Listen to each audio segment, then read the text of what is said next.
Bom, dando continuidade então, pessoal, vamos falar agora de náusea e vômito. Não é um assunto muito agradável, né? Mas a gente tem que trabalhar esse assunto agora.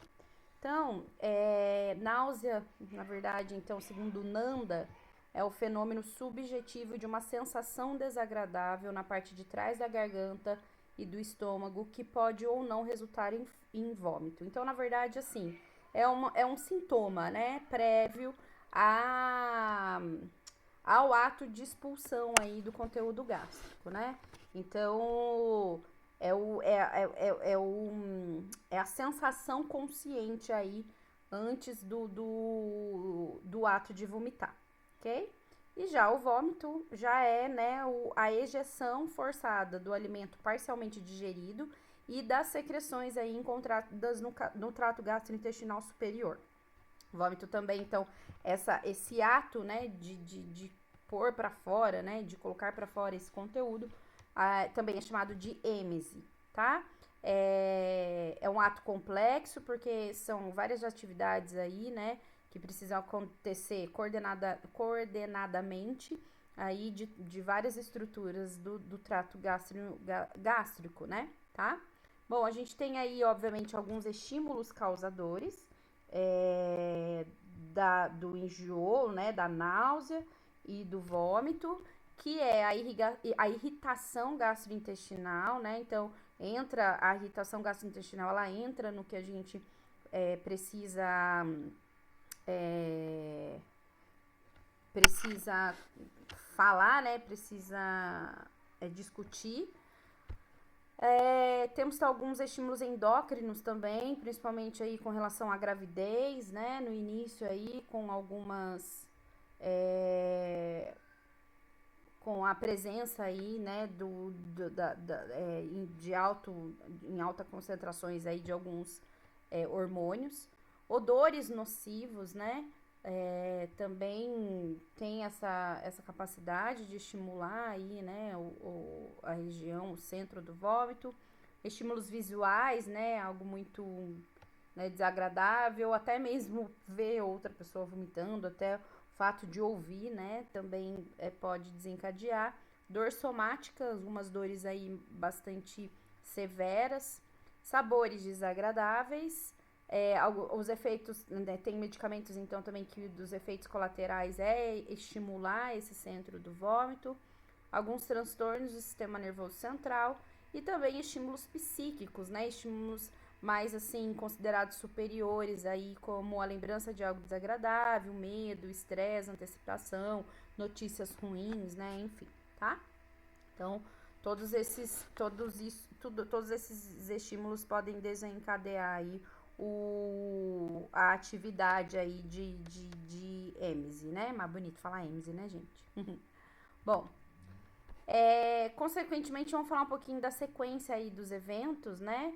Então,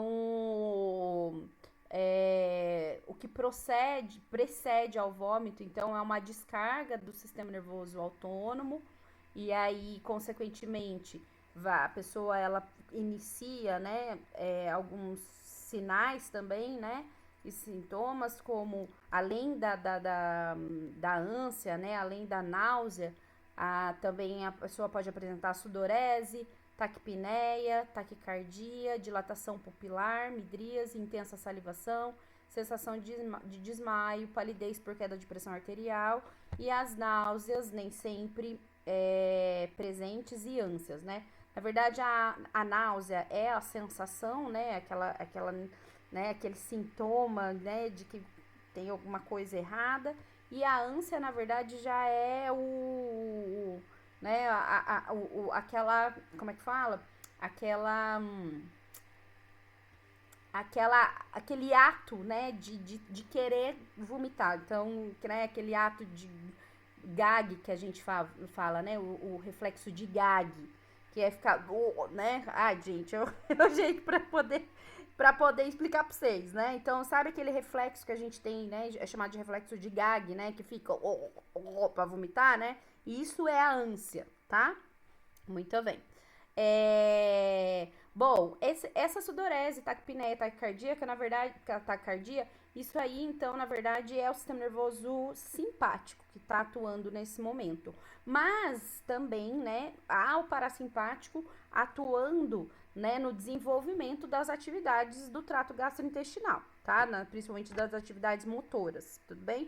Então, os dois ali nesse momento estão atuantes, né? Tanto o simpático quanto o parasimpático. O simpático, então, causando todas essas sensações e o parasimpático fazendo também a sua atividade com relação às atividades do trato gastrointestinal. Então, só de novo, né? Náusea é a sensação, né, de que você tá com desejo de vomitar, tá querendo, né, pôr para fora, né, o que tá aí no estômago. E a ânsia é aquele reflexo de gag, então, né, que é aquele, né, como pode dizer, é o período que precede mesmo o vômito em si, né, que faz, que vai lá pro banheiro e fica naquela coisa de, né, de contrair o abdômen, né, a língua acaba tendo um abaixamento, enfim, tá? Isso é a ânsia. Então, ó, as ânsias ocorrem devido ao processo chamado de peristalse reversa, que começa geralmente no jejum, no parte do intestino delgado. Esse movimento leva o conteúdo intestinal de volta ao estômago, facilitado pelo relaxamento do piloro, válvula, né, entre o estômago e o intestino. Depois, fortes contrações do estômago, né, contrações ântricas, ali na região do antro mesmo, empurram esse conteúdo para o esôfago, passando por um esfíncter esofágico inferior relaxado. Isso é interessante, né, porque essas contrações no estômago, a maior força de contração no estômago é na parte pilórica, é no antro pilórico, certo? Aonde eu mostrei para vocês, né? Lembra aqui, ó, essa região aqui, ó, o antro pilórico, é a que mais tem a capacidade de força de contração, tanto para empurrar, né, o quimo para o duodeno, quanto também para empurrar para voltar aí para o esôfago, tá? Então aqui é a região de maior força muscular aí de contração. Então, voltando aqui, então, depois de fortes contrações no estômago, ântricas, né, empurram esse conteúdo para o esôfago, passando por um esfíncter esofágico inferior relaxado. Então, durante as ânsias, que é aquele momento que você ainda não teve a ejeção, né, mas você já tá ali naquele preparo, né, daquela situação terrível, desagradável. Então, há uma inspiração profunda, diminuindo a pressão no tórax, a musculatura abdominal se contrai intensamente, aumentando a pressão no abdômen. Esse contraste de pressões, então, né, alta no abdômen, baixa no tórax, favorece o movimento do conteúdo do estômago para cima em direção ao esôfago, tá? Então, o vômito e as ânsias são regulados por centros distintos no sistema nervoso central, ok? Muito bem. Vou parar aqui um pouquinho, só um minuto. Bom, continuando. Gente, se vocês ouvirem uma criança lá no fundo, tá? Chorando, não é meu filho, não, é o filho do vizinho, tá bom? Muito bem. Bom, aqui a gente vê, então, né,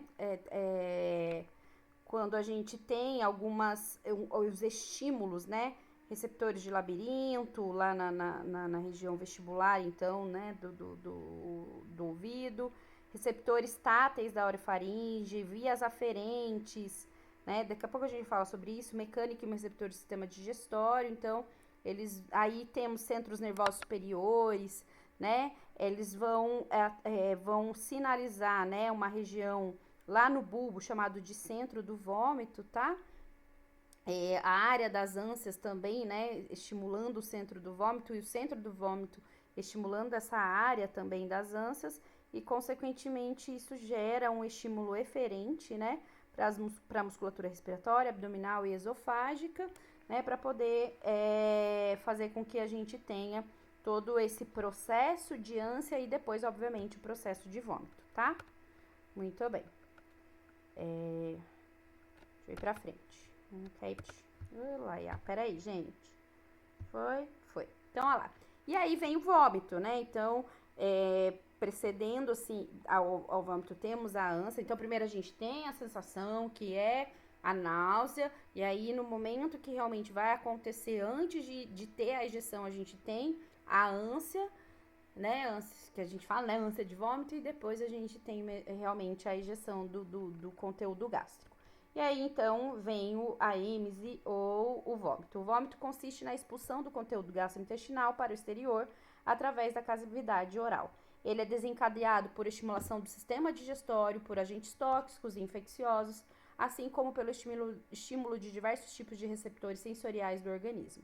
Então, a função do vômito, e aí que, né, que entra a questão da discussão do vômito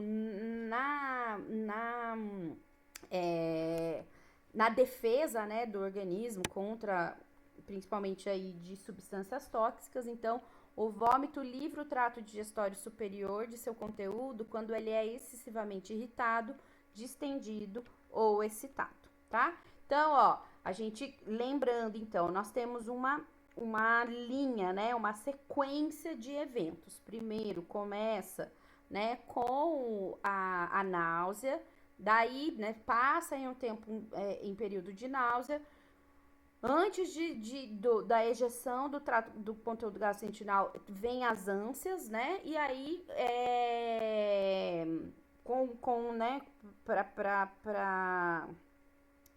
né, para fechar essa sequência de eventos, né? Aí vem o vômito, tá bom?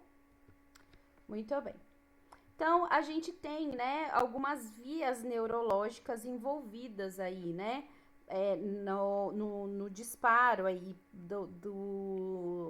principalmente aí do ato de vomitar, né?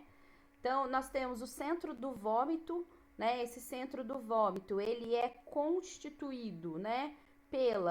Por uma área, lá, isso tá acontecendo, né? Isso está lá no bulbo, a localização desse centro é lá no bulbo, tá? Então,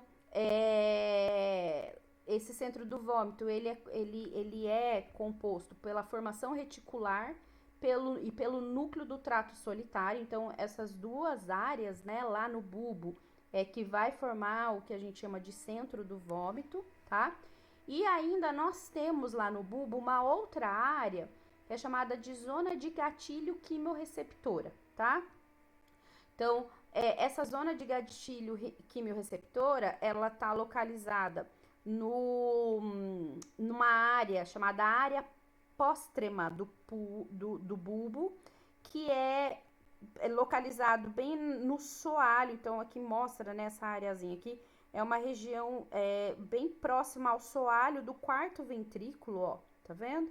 Bem próxima do soalho do quarto ventrículo. E isso é interessante saber a localização dele, porque aqui essa localização permite que essa zona de gatilho quimiorreceptora ela tenha contato com o sangue, né, e também com o líquido cerebroespinhal, tá?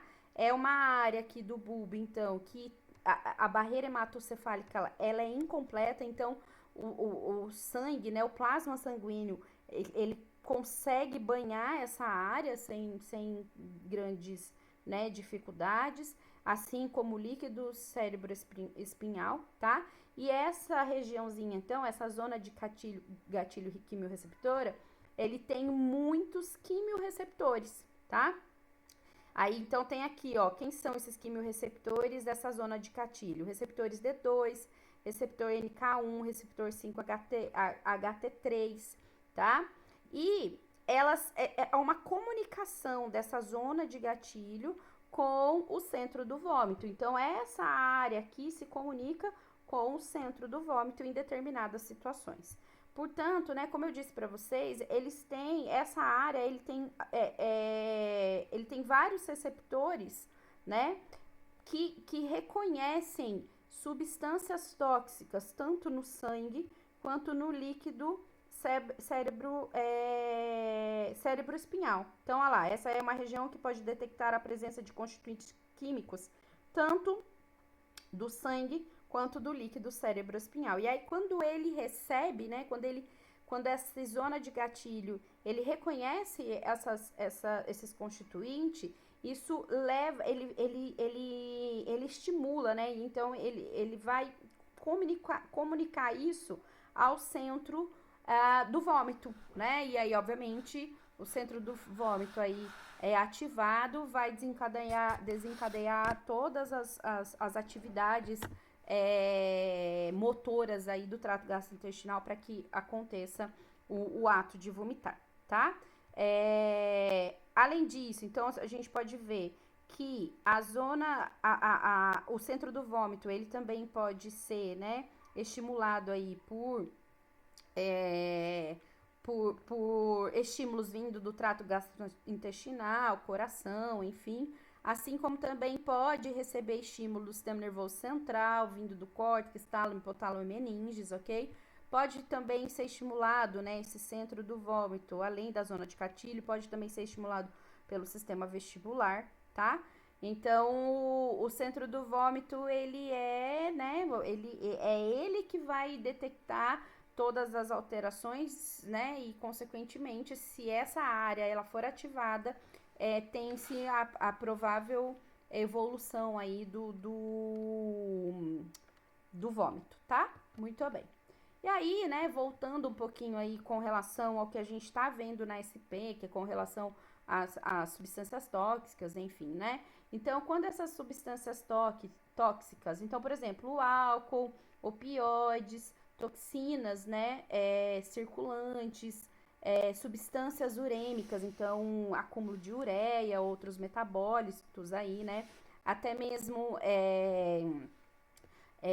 substâncias, né, quimioterápicos, né, ali no sangue, chegam lá, então, nessa região, então, né, nessa zona de gatilho quimiorreceptora, né, se liga, né, esses componentes se ligam, então, a esses quimiorreceptores, ó, dopaminérgicos, serotoninérgicos, estaminérgicos, muscarínicos, a neurocinina, né? Então, eles se ligam a esses receptores e estimulam, né, essa área, e essa área, então, agora vai conversar lá com o centro do vômito, né? Então, olha lá, álcool, opioides, toxinas, uremia, quimioterapia, circula no sangue, né? Chegam lá nessa zona de gatilho, olha lá, tá?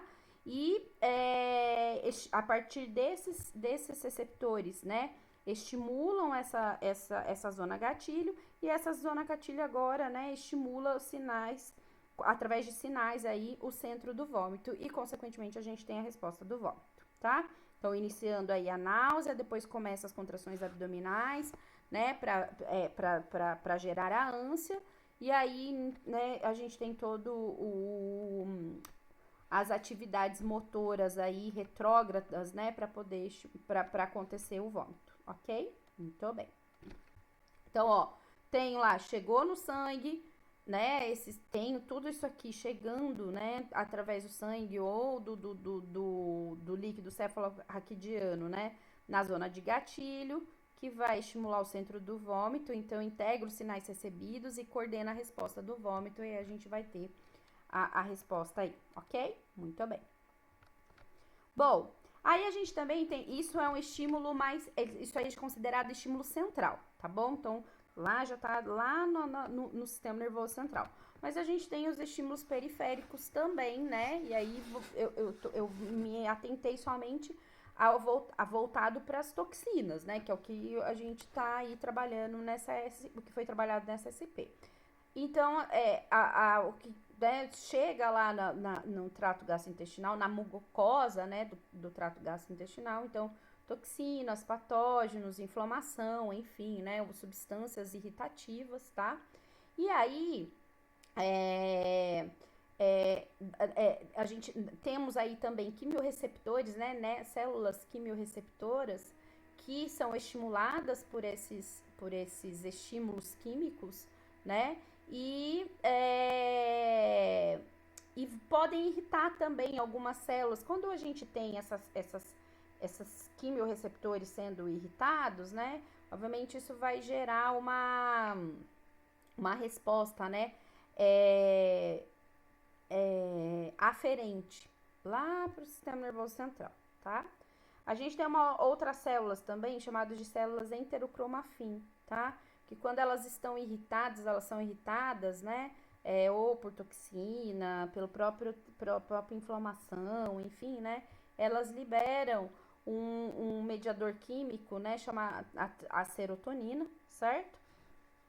E essa serotonina, ela vai ativar, né, essa serotonina, ela vai se ligar, né, a receptores 5-HT3 nas fibras vagais, né, do nervo vago, nas fibras aferentes do nervo vago, tá? Então, olha lá, a serotonina vem, se liga nas fibras aferentes do nervo vago. Aferente, lembra que aferente é porque vai para o sistema nervoso central. Então, nessas fibras sensitivas viscerais, né, do nervo vago, então se liga, né, nesses receptores, e aí, consequentemente, né, o nervo vago é estimulado e ele vai mandar uma aferência lá para o centro do vômito, tá? Esquece isso aqui, tá? É como eu pedi para IA fazer, certo? Ela acabou mandando, né, uma setinha aqui, mas não, né? O que está acontecendo?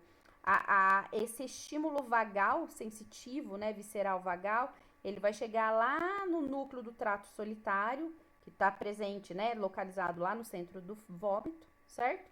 E, consequentemente, esse núcleo do trato solitário, ele reconhece, vai ser estimulado, e aí, consequentemente, vai gerar toda a resposta aí, né, até a gente ter acontecer a atividade mesmo final aí, né, de ejetar o conteúdo gástrico. Então, novamente, só mais uma vez, a gente tem processos irritativos que podem, né, estimular, então, né, fazer essa aferência, né, e aí uma das formas que vai estimular é fazer com que essas células enterocromafins liberem serotonina, mais serotonina. Essa serotonina, então, vai estimular, né, vai se ligar a receptores de serotonina, então o 5-HT3, de quem, né, do nervo vago, das fibras aferentes viscerais do nervo vago. Então, essas fibras, então, elas vão levar essa aferência até o núcleo do trato solitário, que é uma região aí pertencente ao centro do vômito, e aí é ativado e, consequentemente, como resposta final, a gente tem náusea, contrações abdominais, relaxamento do esfíncter, né, esofágico inferior, contração do diafragma e expulsão do conteúdo gástrico, né? Então, isso aqui é periférico, através, então, do estímulo da mucosa gastrointestinal, e aí a gente tem o estímulo dessas células enterocromafins para poder liberar serotonina, que causa um estímulo no nervo vago, e esse nervo vago leva uma aferência até o núcleo do trato solitário, aí lá no centro do vômito, tá? Ainda como estímulos periféricos, só que mais, né, superiores, nós também temos, né, substâncias químicas aí, né, que vão acabar estimulando o botão gustativo, né, as células gustativas. Isso também, né, vai gerar aferências até o núcleo do trato solitário, né? Então, isso também vai estimular.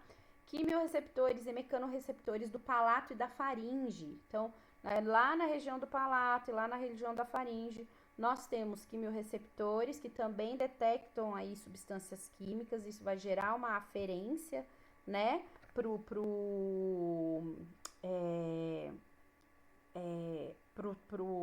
sistema nervoso, lá pro bulbo, né, pro sistema nervoso central. Mecanorreceptores, já viram? Se a gente colocar a mão, o dedo lá, né, na garganta, quando pede pra pessoa, quando você vai olhar a garganta, né, lá da pessoa e abaixa a língua, né, a gente estimula mecanicamente essa área, né, do palato mole. Isso também vai levar uma aferência até lá, até o núcleo do trato solitário, tá? E aí essas aferências, elas acontecem através de alguns nervos, né? De alguns neurônios que estão dentro desses nervos e indo pro sistema nervoso central. Então, no caso da língua, né? Da sensação de gustação aí, o nervo facial, né, 2/3 anteriores da língua. Já a região posterior da língua, o terço posterior da língua vai ser o nervo glossofaríngeo, certo? E já a faringe, laringe e palato mole será o nervo vago, ok? Então, a gente tem esses 3 nervos recebendo esses estímulos e encaminhando essa aferência até o núcleo do trato solitário, tá? Muito bem. E aí, então, ó, com esses 3 estímulos voltados aí com relação à toxicidade, né? Esses 3 estímulos aí, obviamente, a gente vai ter agora, né, a resposta, né? O núcleo do trato solitário, lá, o localizado no centro do vômito, vai sinalizar, né? Vai enviar ordens e vai sinalizar essas ordens aí para que tenha, né, o ato de vomitar. Então, a gente vai ter o reflexo de Gag, né, que é a ânsia, né, então é o estímulo da musculatura faríngea para provocar o reflexo de náusea e ânsia, né, e aí começa o aumento da motilidade gástrica, aumento da contração do estômago, promove, e aí eu vou ter também agora o peristaltismo reverso, né, promove ondas peristálticas no sentido inverso, do esôfago para o estômago, aumento da secreção gástrica, né? Com aumento de líquido e enzimas no estômago e o relaxamento aí do esfíncter esofágico inferior, tá? Então, uma vez estimulado esse centro, né, desencadeado o ato de vômito, os primeiros efeitos consistem, então, em respiração profunda. Aí vai se ter uma elevação do ocioide e da laringe para abrir o esfíncter esofágico superior, né? Fechamento da glote, né? Para não passar, né? Para que esse conteúdo não passe para a laringe. E elevação do palato mole para ter o fechamento aí da cavidade nasal, né? A região da nasofaringe, para fechar a região da nasofaringe. Então, respiração profunda, elevação do ocioide, né? E da laringe, para abrir o esfíncter esofágico superior, então vai abrir essa região aqui e ao mesmo tempo vai fechar a laringe, ok? E a elevação do palato para fechar a nasofaringe. Em seguida, ocorre a contração simultânea do diafragma e dos músculos da parede abdominal, elevando a pressão intragástrica ao nível alto. Por fim, o esfíncter esofágico inferior, ó, esfíncter esofágico inferior relaxa, permitindo a expulsão do conteúdo gástrico. Então, primeiro acontece isso aqui, para depois a gente ter, né, o aumento da pressão gástrica e agora sim, né, o conteúdo poder passar e ser eliminado aí na cavidade, pela cavidade bucal, tá? Então, existe essa sequência, tá? Muito bem. Então, aqui é só mostrando para vocês como que é essa sinalização, tá? Então, a gente precisa ver aí como que se dá essa sinalização, ok? Deixa eu só ver um negócio aqui, porque parece que eu parei aqui. Não parei, então vamos de novo. Vou colocar aqui para compartilhar e tá acabando meu tempo. Pera aí, vou compartilhar com vocês. Bem no finalzinho, Jesus amado, pera. Vamos lá, preciso terminar. Então, vamos lá pra gente terminar. Um minutinho. Então, olha o que tá acontecendo, né? Então, fibras para o núcleo dorsal do vago, né? Fibras, ó. Então, fibras para o núcleo dorsal do vago de onde saem os impulsos, pelas fibras. Então, tá saindo lá do sistema nervoso, ó, pelo vago. Pelas fibras pré-ganglionares do vago, faz sinapse com as fibras pós-ganglionares já lá no estômago, tá? E aí isso vai fazer com que aumenta a contração e determine a abertura da cárdia. Então, é através da eferência do vago. Então, o vago vai atuar lá no estômago, certo? Agora, fibras que pelo trato retículo-espinhal chegam à coluna lateral da medula, de onde saem as fibras simpáticas pré-ganglionares, que pelos nervos esplâncnicos chegam aos gânglios celíacos. Então, tem que chegar lá no gânglio celíaco agora, e vai chegar e vai encontrar as fibras pós-ganglionárias originadas nesses gânglios, levando impulso ao estômago, determinando o fechamento do piloro. Aqui, ó. Então, vai fechar o piloro. Então, vem, né? E através desse nervo esplâncnico manda o piloro fechar. Muito bem. Aí depois vem fibras que pelo trato retículo espinhal chegam à medula cervical, onde se localizam os neurônios motores, cujos axônios constituem o nervo frênico. Então vem para cá, ó, vai vir aqui pro nervo frênico, ó. Sai de lá de novo,